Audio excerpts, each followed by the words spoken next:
서울 이태원 클럽 관련 코로나19 확진자가 하루가 다르게 늘어나고 있습니다.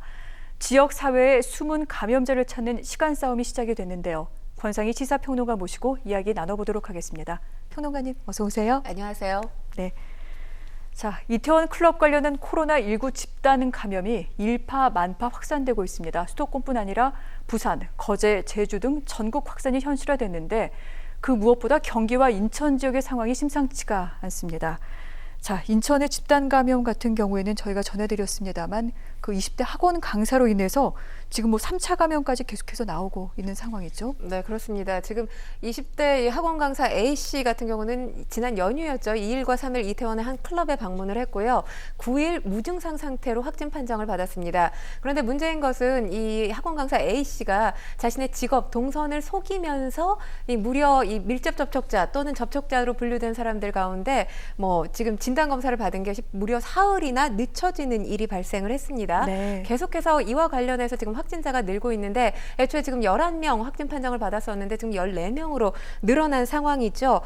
확진 판정 받은 사람들을 보면 지난 5일 30대 A씨부터 30대 지인부터 시작해서 또 학원의 동료 강사 또 수업을 들었던 학생들이 있습니다. 10명 가운데 고교생 5명 그리고 가외 수업도 진행을 했다고 하는데 인천 연수구의 한 아파트에서 남매를 가르쳤다고 합니다. 쌍둥이 네. 남매. 이 쌍둥이 남매도 확진 판정을 받았고 쌍둥이 남매의 엄마도 확진 판정을 받았는데 또 의심이 되는 것이 지금 3차 감염 사례로 추정이 되고 있는 것이 이 쌍둥이 남매에게 국어를 가르치는 30대 여성 가외교사 역시 확진 판정을 받았는데 이 가외교사 같은 경우는 A씨와 접촉한 사실이 전혀 없다고 합니다.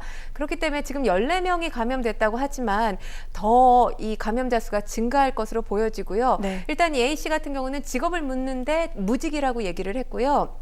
또 동선 공개에서 뭔가 미심쩍은 상황이 발견이 돼서 방역당국이 이 경찰에 이 휴대전화 GPS 요청을 했다고 합니다. 분석을 해달라고. 그래서 다시 재조사에 들어가면서 학원 강사라는 사실을 밝혔는데 지금 대학생이라고 합니다. 대학교 4학년이고 아직 졸업을 하지 않은 상태에서 편법으로 이제 학원에 일을 한 거죠. 네. 그래서 관련해서 동선과 직업을 숨긴 것이 아닌가 이렇게 지금 방역당국이 보고 있는데 일단 거짓 진술을 했기 때문에 이 학원 강사에 대해서 감염병의 예방 및 관리 관한 법률에 따라서 경찰에 고발할 계획을 세우고 있는데 이 이태원발 지금 코로나19 사태와 관련해서 국민 여론이 계속 들끓을 수밖에 없는 것이 그렇죠. 지금 20대가 코로나19 확진자가 가장 많습니다. 27.4%인데 치명률이 0%다 보니까 나는 괜찮아 또는 나만 괜찮으면 됐지 이런 생각으로 이런 유흥업소에 찾아간 것이 아닌가라고 보는 국민들의 여론이 다수고요. 그러다 보니까 지금 비판이 계속될 수밖에 없는데 일단 그런 아니란 생각으로 지금 코로나19 사태를 지내서는 절대 안 되는 것이 나만 괜찮다가 아니라 내가 괜찮지 않습니다. 본인이 감염됐을 경우에 본인 가족들, 지인, 동료들 감염 가능성이 얼마든지 있고요. 이것이 결국에는 지역사회, 국가의 일상을 마비시킨다는 것 제발이지 기억을 해줬으면 좋겠습니다. 두 가지 점을 좀 알았으면 좋겠습니다. 일단 본인뿐만 아니라 정말 주변에도 위험을 끼칠 수가 있고요. 또 한 가지는 아직 코로나에 대한 정보가 정확하지 않기 때문에 심장 질환 등등 그 후속 질환을 낳을 수 있다는 것도 지금 계속해서 외국에서 보고가 되고 있는데 20대 분들이 그런 부분에 대해서 좀 잘 알았으면 좋겠네요. 설마 이런 것들을 무시하고 그렇게 했을 거라고 생각은 하지 않습니다만 다시 한번 좀 주의를 해주셨으면 좋겠습니다. 자, 전해드린 대로 사실은 이 사태가 얼마나 커질지 우려가 커지고 있는데 이렇게 확산되고 있는 배경에는 이른바 언론에서 얘기하는 숨은 감염자가 있기 때문이기도 합니다. 그런데 이태원에 방문했다가 얘기를 못하고 있는 숨은 감염자, 이들이 모습을 드러내지 못하고 있는 이유 중 하나가 우리 사회의 시선과도 좀 맞닿아 있는 부분이 있기도 합니다. 성소수자들이 있는데 이들이 모습을 드러내지 못하고 있다는 거죠. 그렇기 때문에 성소수자를 대표하는 연예인들이 좀 앞에 나서고 있습니다. 홍석천 씨, 아우팅 걱정이 크다는 것 알지만 본인 가족 사회 건강의 문제이기도 하다. 안전이 우선이므로 나와서 검사 받아라. 하리수 씨 같은 경우에는 지금 검사 받으면 인명보호가 가능하다. 적극적으로 협조해달라. 이렇게 얘기하기도 했습니다.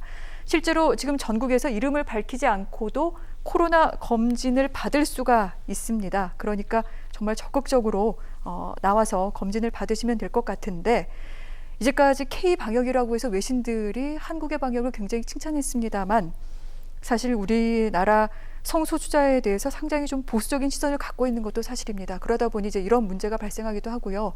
또 한 가지 문제는 이태원이라는 지역의 특성상 이 클럽을 방문했던 외국인들도 많을 텐데 이런 부분에 대해서 당국은 어떤 방안을 갖고 있나요? 일단 지금 서울시 같은 경우는 이태원 5개 클럽 인근에서 이 핸드폰 기지국에 접속한 사람들 인원을 추적을 했습니다. 그러니까 내가 뭐 진단검사 받지 않으면 날 찾아내지 못할 거야 라는 생각을 하시면 절대 안 되는 것이 이렇게 해서 찾아낸 인원이 무려 1,905명입니다. 네, 굉장히 상당하네요. 많죠. 네. 네. 이 기간이 4월 24일부터 5월 6일까지 이태원 5개 클럽 인근에 계셨던 분들에 관련된 정보인데 지금 그 가운데서 11%에 해당하는 외국인 1,210명이거든요. 네. 일단 뭐 이태원 하면 아까도 말씀하셨지만 외국인 거주가 상당히 많은 지역입니다. 그렇기 때문에 이태원의 특성상 이 외국인 거주자 그리고 방문자 모두 적극적으로 검사를 받을 수 있도록 안내한다는 방침을 세워놓고 있고요. 그리고 지금 이 코로나19와 관련된 정보가 시시각각 또 정부 방침이 변할 수 있지 않습니까? 그렇기 때문에 이런 새로운 정책 또 지침이 발표될 때마다 12개 언어로 번역해서 외국인 지원 시설에 배포를 하고 있는 상황입니다. 또 외국인 주민 대표자, 또 외국인 유학생 등 커뮤니티에도 전달해서 지금 정보를 공유하고 있고요. 그리고 일단 각 대사관에 정보를 제공해서 이 자국민에 대해서 적극적으로 검사를 유도하고 관리할 수 있도록 계획을 세워나갈 방침이라고 합니다. 네. 또 한 가지 평론가님, 우리가 갖고 있는 성소수자들에 대한 시선 때문에 이번에 어려움을 많이 겪고 있는데 이들은 혹시 좀 입장을 내놓은 것들이 있을까요?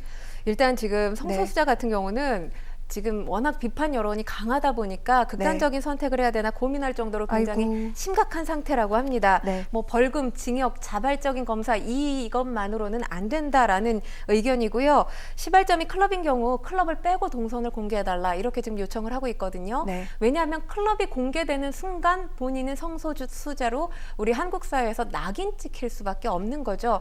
뭐 홍석천 씨 같은 경우, 하리수 씨 같은 경우는 본인이 공개적으로 성소수자라고 인정을 했잖아요. 그걸 이제 커밍아웃이라고 하는데 이와 반대되는 게 바로 아우팅입니다. 네. 본인의 의사와는 전혀 무관하게 상대방에 의해서 타인에 의해서 성 정체성이 그야말로 까발려진다라는 표현이 더 네. 어울릴 것 같아요. 공개된다라는 것보다. 그렇게 됐을 경우에 사실 본인이 성소수자라는 걸 알고 있는 사람들이 많지 않을 거란 말이에요. 부모님이나 가족 또 친구, 동료들 다 모르고 있는 상황에서 이게 알려졌을 경우에 학교 생활 또는 뭐 직장 생활 같이 사회생활 자체가 지금 불가능하다는 네. 거죠. 그렇기 때문에 지금 코로나19 진단 검사를 받게 하시려면 우리 국민들이 성소수자에 대해서 혐오의 눈빛으로 혐오의 발언을 계속 쏟아내는 것이 문제가 크게 될 수 있습니다. 그러니까 이들에게 자발적인 유도를 자연스럽게 권유할 수 있도록 비판의 목소리는 지금 좀 자제를 해주셨으면 하는 그런 바람입니다. 사실 바이러스가 국적, 인종, 성별, 뭐 성적 취향 이런 것들을 가리는 것은 아니지 않습니까? 그렇죠. 혐오와 차별일선이 결국은 우리한테 돌아오게 된다는 것 좀 유념을 하셨으면 좋겠습니다. 네. 또 문제가 있습니다. 이태원 집단 감염 우려 중에 하나가 고등학생 출입자가 클럽에 있었다는 게 확인이 됐고요. 다행히 이 학생은 진단 검사 결과 음성으로 확인이 됐습니다. 하지만 또 잠복기일 수 있으니까 계속해서 지켜보고 있는데 그나마 지금 온라인 수업을 하던 중이니까 학교에는 전파가 안 됐겠거니 하고 안심하고 있었는데 이 학교가 지금 학생들을 등교를 시키고 있었다고요? 그렇죠. 이 학생도 문제고 학교도 문제죠. 특히 뭐 고등학생이 이태원 유흥시설을 아무렇지 않게 여러 차례 방문을 했습니다. 보니까 4월 26일, 5월 1일에서 3일 사이에 이태원 클럽과 주점 등을 방문을 했고요. 네. 그리고 4일과 8일에 미술을 공부하는 학생인 것 같습니다. 이 실기 수업을 위해서 학교에도 등교를 했는데 이때 접촉한 인원이 교사 2명 그리고 학생 13명 해서 15명이 지금 진단검사를 받고 있고 이와 관련해서 이 접촉한 학생 중에 1명이 인후통 증상을 보였다고 합니다. 네. 일단 검사를 받은 상황이고요. 지금 실기 수업을 한 학생들 그리고 이 해당 학생의 부모 해서 15명은 자율격리 통보를 받았고요. 학교 건물은 전체 소독을 했습니다. 그런데 문제는 아까도 말씀하셨지만 온라인 수업을 진행하지 않았어요. 물론 실기 수업이 필요한 뭐 과목이고 전공이겠죠. 미술이다 보니까. 그런데 어쨌든 지금 전국적으로 등교가 이루어지지 않고 있는 상황이잖아요. 그러니까요. 그러니까 꼼수를 부린 거죠. 이 학교가. 그리고 문제인 건 이 학교 옆에 중학교도 있는데 네. 중학교와 이 학교가 같은 재단이라고 합니다. 근데 중학교 역시 미술 수업, 실기 수업을 위해서 100여 명이 넘는 학생들이 이 등교 수업을 했다는 거죠. 그래서 지금 방역 당국에서 대해서는 이 교육당국에서 이 고등학교, 중고등학교의 꼼수 네. 안전 불감증에 대해서 실태조사 착수에 나선 상태입니다.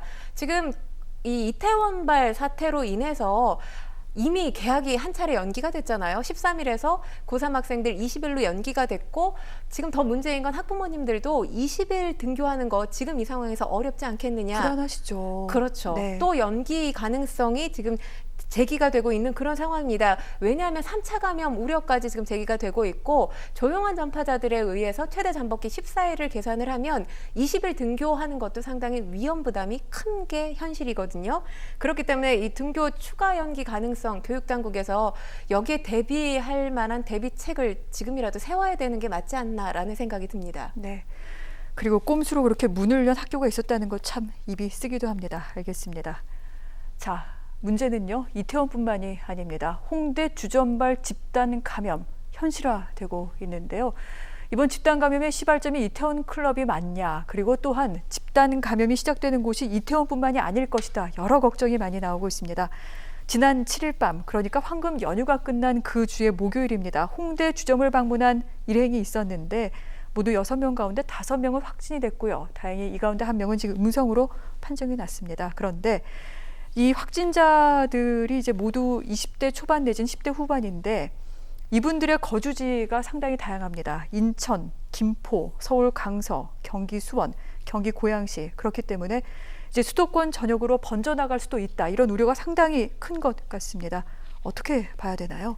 아, 그렇죠. 지금 2차 감염을 넘어서 3차 감염까지 진행이 되면 그야말로 지역사회 감염 우려가 현실화되는 건데 네. 상당히 걱정이 되고 있는 상황입니다. 뭐 이태원뿐만 아니라 사실 이태원을 막아놓으니 홍대, 강남으로 젊은이들이 다 몰린다고 합니다. 네. 클럽을 막아놓으면 감성주점, 또 헌팅포차라는 게 있다고 하죠. 그런 쪽으로 또 젊은이들이 몰리는데 지금 그 가운데 하나인 것 같습니다. 홍대 주점이라는 곳이. 일단 지금 나와 있는 이 확진자들 가운데 가장 우려가 제기가 되고 있는 곳이 바로 수원시 54번 확진자거든요. 이 54번 확진자 역시 지금 인천서구사회복무요원에 의해서 아마 전파가 된 것으로 지금 네. 보이고 있습니다. 이 54번 확진자 같은 경우는 12일에 확진 판정을 받았는데요. 지금 이분의 동선을 조금 알아두실 필요가 있어요. 이 정보를 아직까지 뉴스를 통해서 접하지 못하신 분들을 위해서 제가 조금 자세하게 말씀을 드리면 네. 지난 8일 밤 11시부터 9일 새벽 4시까지 어디를 방문했냐 하면 수원시 장안구 정자동 소재의 킹핀 볼링장이란 곳을 방문을 했습니다. 제가 상호를 뚜렷하게 말씀을 드리는 게 이 뉴스가 나온 지가 얼마 안 됐기 때문에 혹시 이곳에 방문하셨는데 지금 그냥 일상생활 영위하시는 분들이 네. 계실까 봐 말씀을 드립니다. 왜냐하면 이 볼링장이 수원 최대 규모라고 하고요. 150명 정도 수용이 가능하다고 합니다. 네. 지금 54번 확진자 같은 경우는 이 볼링장에 실내 흡연실을 자주 왔다 갔다 했다고 해요. 한 서너 시간 머무는 가운데. 근데 흡연이라는 것이 마스크 쓰고 담배 필 수 없잖아요. 그렇죠. 그리고 또 중요한 게 마스크 벗고 담배 피다 보면 비말 감염 우려가 상당히 높을 수밖에 없는 공간입니다. 그렇기 때문에 지금 다시 한번 말씀드리면 8일 밤 11시부터 9일 새벽 4시까지 이 수원의 킹핀 볼링장 방문하신 분들 가운데 아직 진단검사 안 받으신 분들은 지체하지 마시고 선별진료소 또 보건소 찾으셔서 진단검사 꼭 받으시기를 부탁드리겠습니다. 네, 유념하셔야 될 것 같고요. 뭐 20대 분들 사실 그동안은 갑갑했던 거 잘 알고 있습니다만 조금만 더 참아주시기를 좀 부탁을 드릴게요. 알겠습니다.